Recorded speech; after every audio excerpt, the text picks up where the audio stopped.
আপনাদের স্বাগত জানাই। আমি আমার আলোচনা রাজনৈতিক বিশ্লেষণ শুনবার জন্য। বাংলাদেশে ২০২৪ সালের জুলাই মাসের গণ অভ্যুত্থানের মাধ্যমে দীর্ঘদিনের শাসক দল আওয়ামী লীগের পতনের পর রাজনৈতিক পরিমণ্ডলে একটি বড় পরিবর্তনের আভাস পাওয়া যাচ্ছে। সেই পরিবর্তনের কেন্দ্রে রয়েছে নির্বাচন, একটি অবাধ, সুষ্ঠু ও গ্রহণযোগ্য নির্বাচনের আশাবাদ এবং এর সম্ভাব্য ফলাফল নিয়ে নানা হিসাব নিকাশ। বিশেষ করে বিএনপি নিয়ে একটি উচ্চ প্রত্যাশা গড়ে উঠেছে। অনেকে মনে করছেন দলটি বিপুল সংখ্যাগরিষ্ঠতা নিয়ে সরকার গঠন করবে, কিন্তু বাস্তবতা এতটা সরল এবং একরৈখিক নাও হতে পারে। বিএনপির ভেতরেই এই প্রত্যাশা প্রবল। অনেকে বিশ্বাস করেন দলটি হয়তো ২০০ বা ২৫০ আসনও পেয়ে যেতে পারে। আবার এর সম্পূর্ণ বিপরীত অভিমত রয়েছে রাজনৈতিক অঙ্গনে, যেখানে দাবি করা হচ্ছে বিএনপি অবস্থা এতটাই দুর্বল যে তারা বড়জোর ৫০-১০০ আসন পাবে। এই কথা আমরা এনসিপি বা তাদের কাছাকাছি সমমনা রাজনৈতিক দলগুলোর নেতৃবৃন্দের কাছ থেকে শুনতে পাই। এবং ওই যে ২৫০-২০০ কথা বললাম, অনেকে মনে করেন বিএনপি ২৭০-৮০টাও পেতে পারে। এই যে ভিন্নমত, এইসব ভিন্নমতের পেছনে মূল বিষয়টা হলো পরিস্থিতি।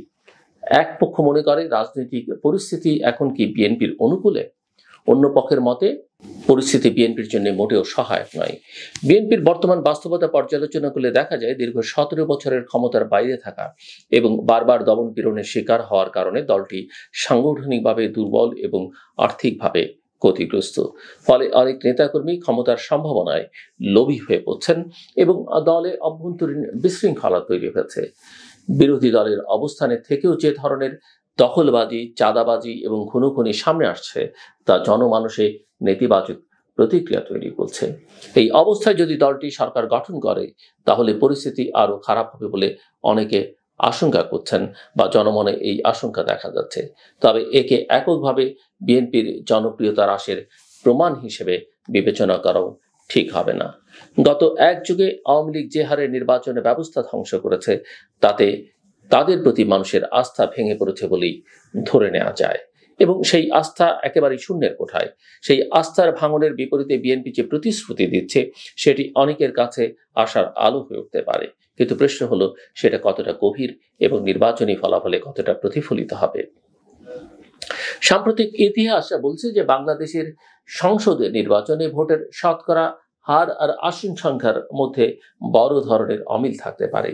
২০০৮ সালে আওয়ামী লীগ ৪৮% ভোট পেয়ে ২৩০টি আসন পেয়েছিল, অথচ বিএনপি ৩২% ভোট পেয়েও মাত্র ৩০টি আসন পায়।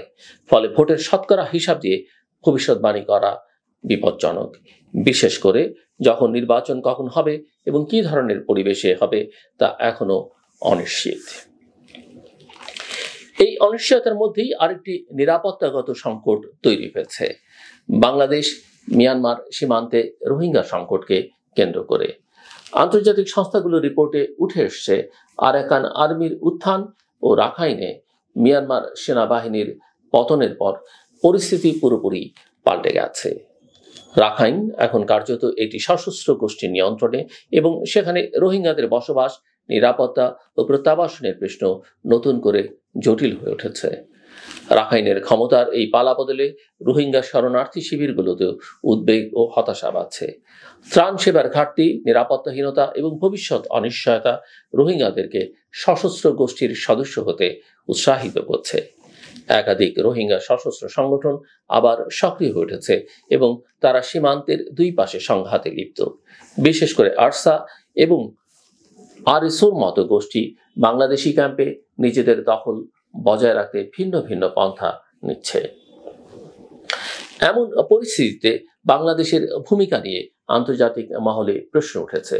যদিও বাংলাদেশ সরকার বারবার বলছে যে তারা কোনো সশস্ত্র গোষ্ঠীকে সমর্থন করে না, তথাপি বিভিন্ন রিপোর্টে অভিযোগ উঠেছে যে দেশটির নিরাপত্তা সংস্থাগুলো কোনো কোনো ক্ষেত্রে এসব গোষ্ঠীর কর্মকাণ্ডে জড়িত বা অবহিত।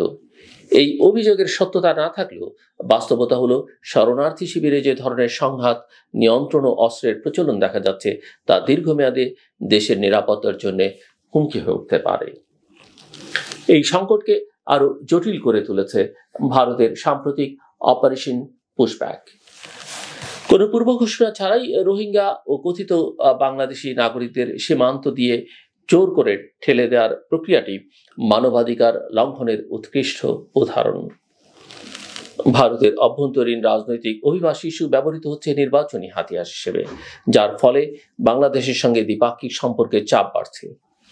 বিশেষ করে আসামের খায়রুল ইসলাম নামক একজন স্কুল শিক্ষককে সুপ্রিম কোর্টে মামলা চলমান অবস্থায় বাংলাদেশে ঠেলে দেয়া, চোখ ও হাত বেঁধে নির্যাতন করার মতো ঘটনা আন্তর্জাতিক পরিসরে ভারতকে প্রশ্নবিদ্ধ করেছে।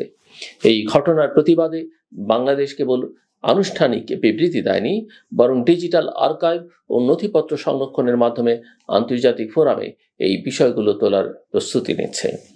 সীমান্তে প্রতিনিয়ত বিজিবি যেভাবে পুশিন ঠেকানোর চেষ্টা করছে, তা থেকে স্পষ্ট বোঝা যায় যে বাংলাদেশ রাষ্ট্র হিসেবে দায়িত্বশীল অবস্থানে রয়েছে। এই পুরো চিত্রের মধ্যে বাংলাদেশ যেন এক জটিল অন্তর্বর্তী সময় অতিক্রম করছে। একদিকে রাজনৈতিক উত্তেজনা, অপরদিকে নিরাপত্তা জনিত উদ্বেগ।